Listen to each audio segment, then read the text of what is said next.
Let us now begin in Allah's blessed name. What is the Khilafah? The Khilafah is state and government in Islam. What is Islam? The definition of Islam is submission to Allah. What is submission to Allah? Submission to Allah is submission to Allah as Al-Malik. In some translations in English you find Malik as king. No. We don't want that translation tonight. We're dealing with political terminology here tonight. And so Al-Malik is the sovereign. Now that's a word you'll understand. Sovereign. Lahul Mulk, sovereignty belongs to him. And so to submit to Allah in Islam is to submit to Allah as sovereign who possesses sovereignty. To submit to anyone else as sovereign, to declare that anyone else possesses sovereignty, is to say goodbye to Allah. Did you hear that? To submit to Allah is to submit to Allah as Al-Akbar. And He reminds you that He is Al-Akbar, because every time you perform salat, you cannot move in salat without Allahu Akbar. Al-Akbar is the one who has supreme authority. And so the Khilafah is a state and government which submits to Allah's authority as supreme. For a Muslim to submit to anyone else and recognize his authority as supreme is to say goodbye to Allahu Akbar. Islam is to submit to Allah as Al-Hakam. The 99 names, this is one of them. Al-Hakam is the lawgiver, who not only gives the law, but his law is the supreme law. And when he makes something haram, it must be enforced as haram. And when he makes something halal, it must be enforced as halal. And so anyone who submits to any law other than Allah's law as the supreme law has said goodbye to Allah Subhanehu wa Ta'ala as Al-Hakam. This is called, in the political terminology of Islam, this is called shirk. When Fir'aun declared, and of course everyone knows what Fir'aun said, Ana Rabbukumul A'la, I am the one who is sovereign. I possess sovereignty. That was shirk. When he declared, Ana Rabbukumul A'la, I am the one who possesses supreme authority, that was shirk. When he declared, Ana Rabbukumul A'la, my law is the supreme law in the land of Egypt, that was shirk. And Allah punished him with terrible punishment for his shirk. This then was the Khilafah, a system of state and government in which Muslims could submit to Allah Subhanehu wa Ta'ala as Al-Malik, as Al-Akbar, as Al-Hakam. You use an epistemology, that knowledge comes only from external observation and rational inquiry, to take mankind to materialism. But there is no reality beyond material reality. And then you apply that to political thought. And so out of philosophical materialism emerges a new political philosophy. What does it say? Since there is no reality beyond material reality, we can no longer collectively recognize sovereignty up there, so sovereignty must now be relocated down here. The people are now sovereign, no longer the God of Ibrahim alayhi salam. And the people constitute the state, and they locate sovereignty in the state.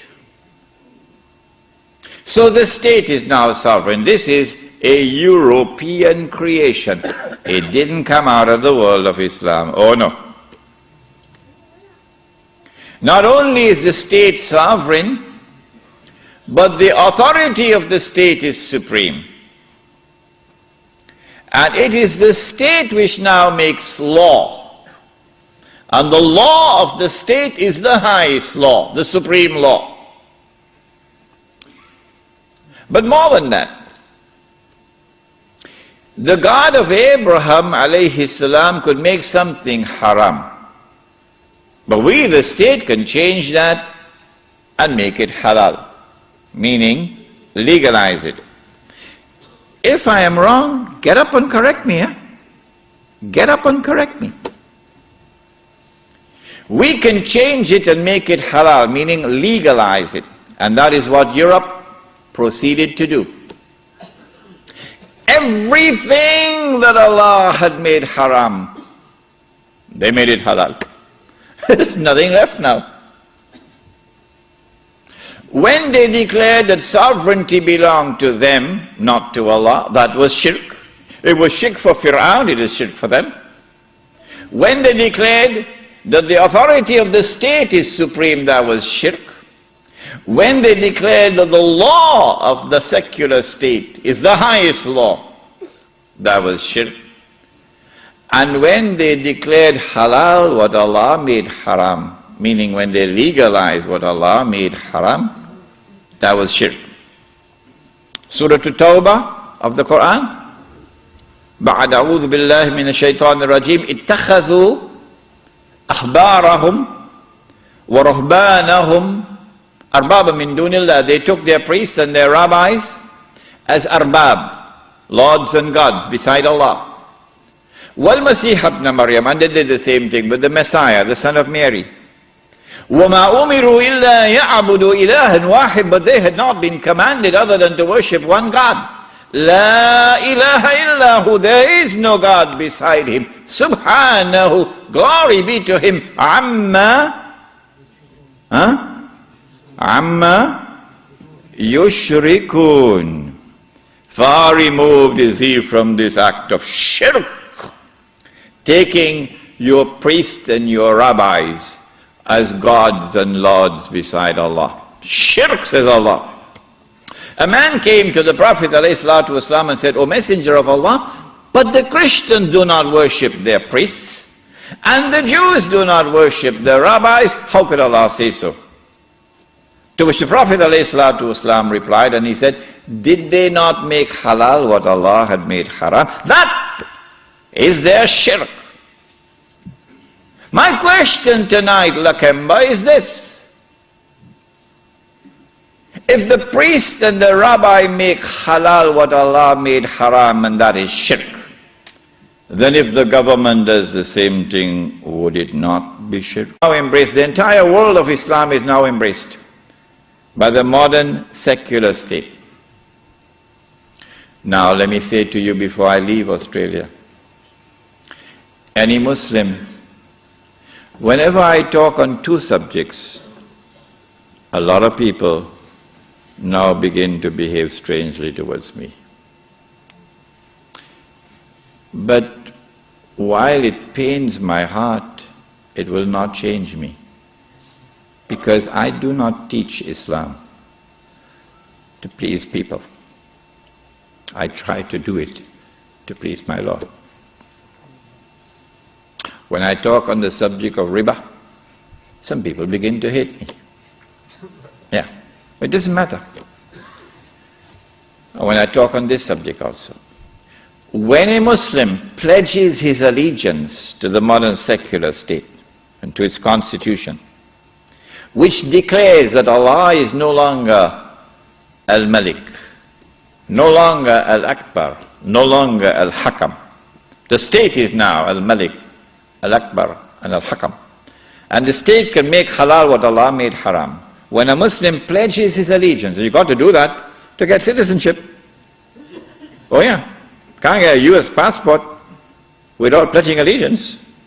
When you do that, you commit shirk. If you don't believe me, no problem, no problem. When you reach the grave, then you will see. When a Muslim goes and votes in the elections to constitute the government which will preside over this shirk, you enter into shirk. But if you don't believe me and you want to go and vote in the elections, I am not stopping you. So don't let there be any bad blood between us. I'm not stopping you. But when you enter in the grave and you find that you've entered into shirk, do not plead ignorance, that's all. Stand up like a man and take it on that day. This is now the universal shirk that the Prophet ﷺ had prophesied. He said the time would come when shirk will be everywhere, be so difficult to recognize it. However, as difficult as it would be to recognize a black ant on a black stone on a dark night. So if you did not recognize it before this lecture, don't be surprised, but now you know.